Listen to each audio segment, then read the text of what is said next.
mencoba ngecek aspirasi sudah masuk ke lambung atau belum. Kalau ini yang untuk menutup nanti kalau sudah terpasang. Kemudian ada spekulum hidung yang untuk rinoskopi anterior, center untuk melihat rinoskopi anterior, pinset. Ini opsional, bisa masangnya pakai pinset, bisa pakai tangan aja nggak apa-apa, nggak usah pakai pinset. Ya. Kemudian ini bisa, ini setting buat apa ya? Nanti tulisin. Ini mungkin bisa untuk menampung gel. Jadi nanti kalau kalian settingnya sendirian, ya misalnya nggak dibantu kan, berarti ngambil gelnya ke tempatnya sudah disiapkan, nggak apa-apa, berarti nggak usah nuang-nuang lagi. Kemudian ada handspoon ya, handspoon ya. Ini apa ya? Ini nggak ada di itu ada. Oke, kemudian untuk prinsip pemasangannya, kalau di checklist itu tulisannya steril ya, tapi kalau di penjelasannya bersih. Jadi yang penting adalah prinsip bersih, tetapi kalau steril lebih baik ya, karena kan untuk mengurangi kontak sebesar mungkin dengan apa eksternal, kondisi eksternal gitu ya, nanti lebih bersih ya. Untuk yang nomor 1 sampai nomor 6 ya, saya kira mungkin hampir sama di semua skill ada ya. Yang pertama, memberikan salam, menyapa pasien atau keluarganya dan memperkenalkan diri ya. Nanti tergantung settingnya, misalnya Anda sebagai dokter yang sedang bertugas di IGD ya, dan diperkenalkan saya dokter yang sedang bertugas di IGD gitu ya. Betul dengan misalnya sadar ya dengan pasiennya atau dengan keluarganya kalau misalnya pasiennya nggak sadar. Mempersiapkan pasien dengan sesuai indikasi dan kontraindikasi dilakukan NGT ya. Nanti tinggal baca aja nanti kasusnya apa ya. Misalnya pasien datang dengan keluhan perdarahan saluran cerna gitu. Berarti nanti kalian mempersiapkan pasien dengan kondisi apa? Ada perdarahan saluran cerna, terus tidak ada kontraindikasinya gitu, dinarasikan aja ya. Terus kalau pasiennya sadar ya ditanyakan keluhan utamanya apa, yang dikeluhkan apa gitu. Kalau nggak sadar ya diperiksa tanda-tanda kegawat daruratannya ada apa tidak. Kemudian jelaskan tujuan dan prosedurnya, inform consent ini penting ya. Jadi jelaskan, jadi ibu atau bapak nanti saya akan memasang pipa yang akan dimasukkan lewat hidung, nanti langsung menuju ke lambung. Tujuannya untuk mengetahui perdarahannya itu asalnya dari mana ya, jumlah darahnya, sehingga nanti dan untuk apa namanya proses untuk menegakkan diagnosis gitu ya. Untuk proses pemasangannya agak sedikit kurang nyaman, tetapi dipastikan kalau akan dilakukan dengan sebaik mungkin ya. Mohon kerjasama dari ibu atau bapak ya, dan ditanyakan konsennya, kesediaannya ya, apakah ibu atau bapak atau pendampingnya itu setuju apa tidak dengan pemasangan NGT yang akan dilakukan. Kemudian posisinya, kalau terlentang ya berarti kita di sebelah kanan ya, tetapi kalau duduk itu bisa di depannya ya, dengan posisi pasien itu kaki menggantung, punggung bersandar atau terfiksasi ya, nyender biasanya ke sandaran bed itu ya. Jadi nanti akan membantu untuk fiksasi, nggak gerak-gerak gitu ya. Berikutnya adalah melakukan pemeriksaan awal rinoskopi anterior ya. Masih ingat kan nanti laser sama gunting ya untuk fiksasi ya nantinya ya.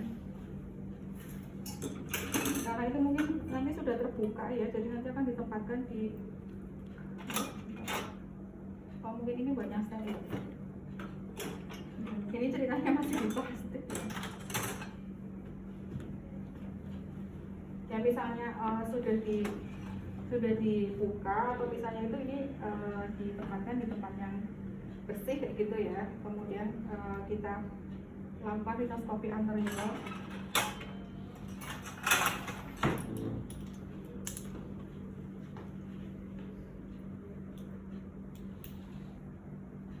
Masih ingat ya, rinoskopi anterior kalau masukkan dalam posisi spekulum hidungnya terbuka apa tertutup?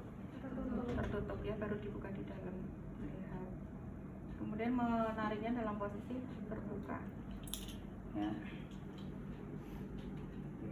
Dilakukan pada sisi kontrol lateralnya untuk mengecek ya, dicek mukosa hidungnya ya, tidak ada luka, tidak ada edem, tidak ada tumor atau benda asing yang akan menghalangi pemasangan nanti NGT-nya. Oke, dan itu kan nanti masanya mau di lubang hidungnya sebelah mana, ya. Setelah itu kalau di checklistnya apa? Melakukan mencuci tangan. Mencuci tangan. Iya. Tapi kalau misalnya kalian kesulitan mempersiapkan plester sebelum pakai handscoon, boleh dipersiapkan sebelumnya. Setelah pakai handscoon kan biasanya pasang plester itu agak sulit ya. Itu bisa dipersiapkan sebelum cuci tangan. Nempel soalnya. Nanti kan modelnya dibelah sebagian untuk fiksasi di hidungnya. Jadi kita kira-kira aja ini dipersiapkan. Kemudian di gunting yang ini dibelah 2. Oke ya. Kemudian kita melakukan cuci tangan secara WHO. Kemudian apa? Menyiapkan alat, memilih nomor NGT. Berarti pasang handscoon-nya udah belum? Itu mencuci tangan dan memasang handscoon.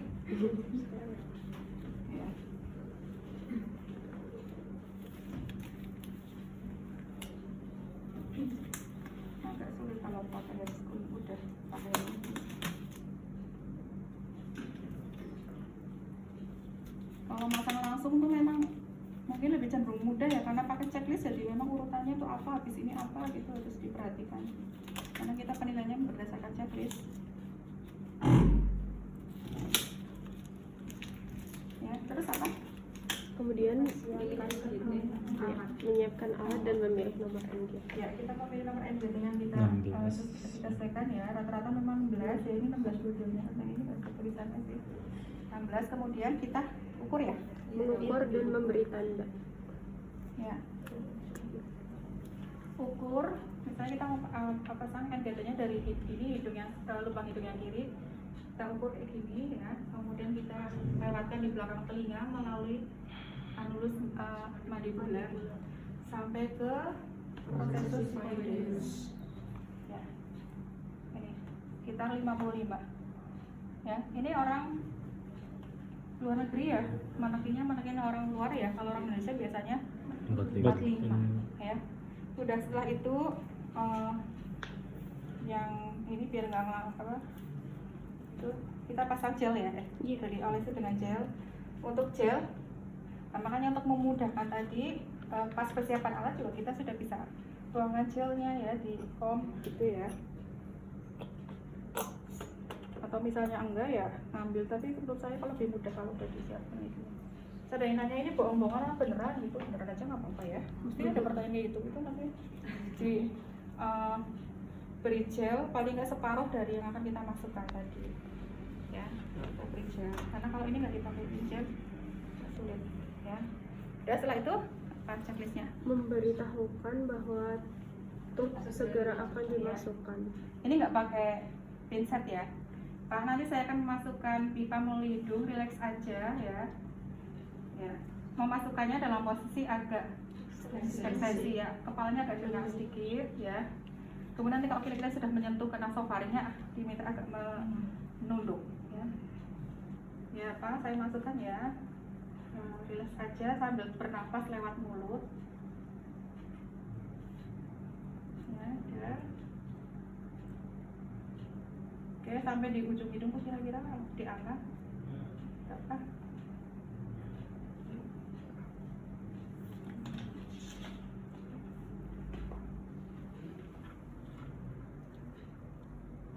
Lima.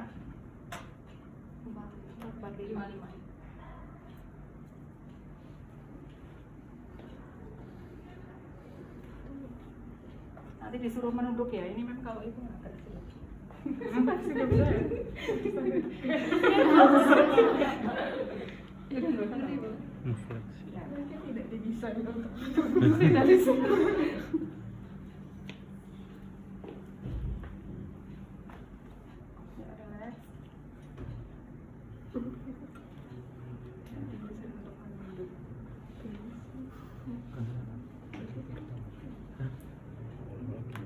Enggak, namanya apa lagi? Ekstensi.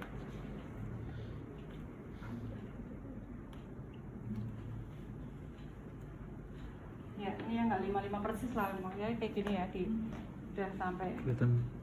Ada angkanya, tenang aja. Jadi memang sesuai yang kita ukur tadi ya, 55 ya. Dan pas masukin ya sambil dibilang agak rileks, jangan tegang gitu ya, tetap bernapas lewat mulut dan menelan. Pada saat sudah melewati sehari sambil menelan biar untuk memandu pipanya masuk. Ya, kemudian kita cek. Ya, ada beberapa cara untuk ngecek. Nanti kalian nyalakan yang nomor 1 aja. Ya, yang lainnya dinyalakan aja nggak apa-apa. Jadi mengecek dengan cara aspirasi menggunakan spet 10 cc ya.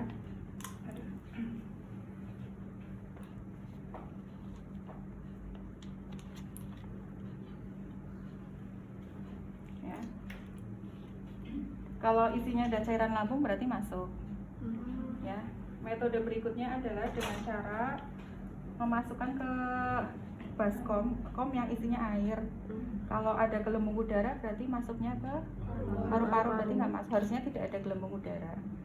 Ya, cara ketiga adalah kita hentakan udara ya melalui ujung pipanya. Kita cek menggunakan stetoskop ya.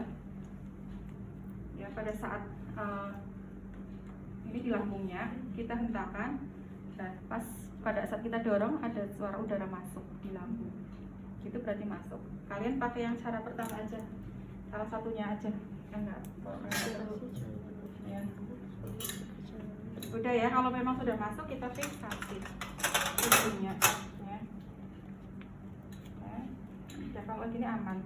Kalau misalnya belum itu, biasanya kita harus tekuk aja nih biar udaranya nggak masuk, tapi agak sulit itu nggak masuk aja.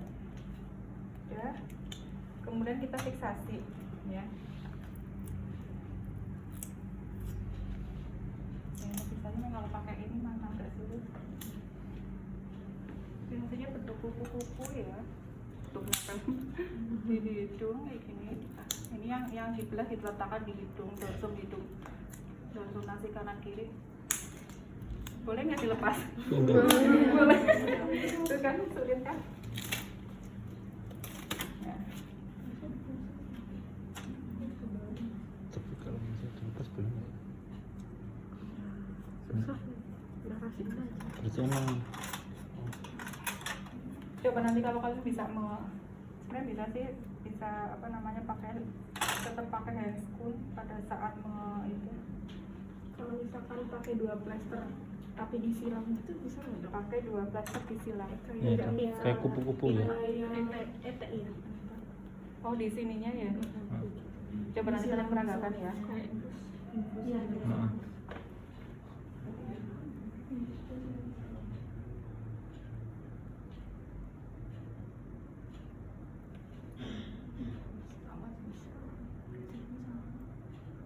Udah di ke sini.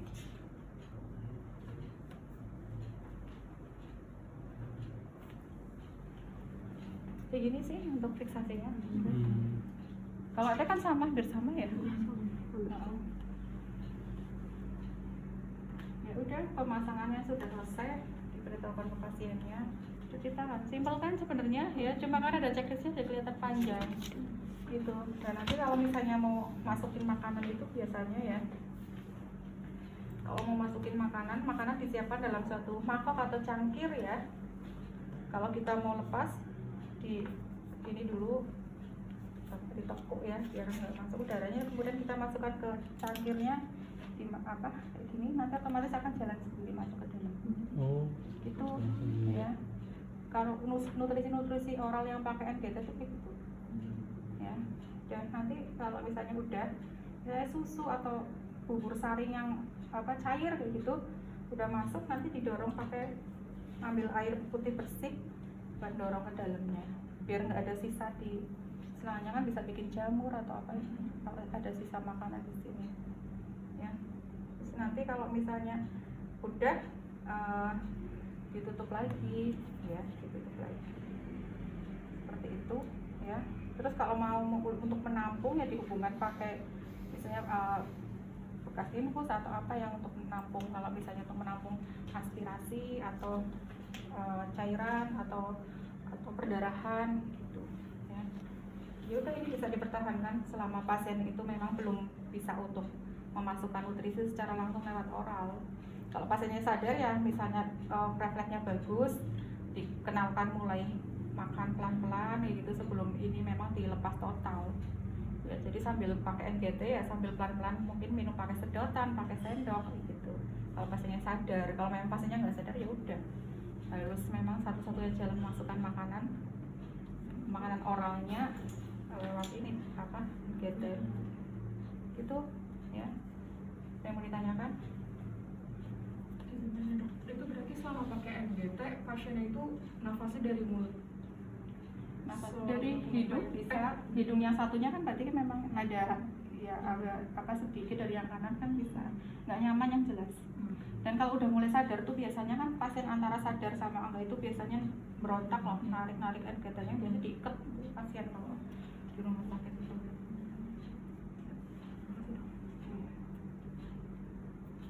Misalnya pasien stroke hemoragik yang nggak sadar, penurunan kesadaran, pasien NGT kayak gitu. Ada lagi? Nanti Dok, tadi kan sebelum pasang NGT kan diukur dulu selangnya. Nah itu nggak apa-apa ya dok, selangnya menyentuh bagian tubuh luar dulu sebelum masuk ke tubuh.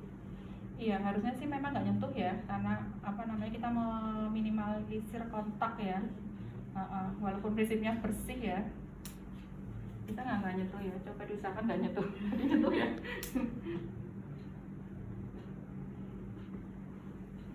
Usahakan nggak menyentuh. Karena kalau dilepas plastiknya ya nggak bisa mengukur ya. Kalau nggak dilepas plastiknya, nanti bungkusnya ya. Nanti saya kirim videonya Dokter Wahyu, ada video tutorial pemasangan NGT Dokter Wahyu.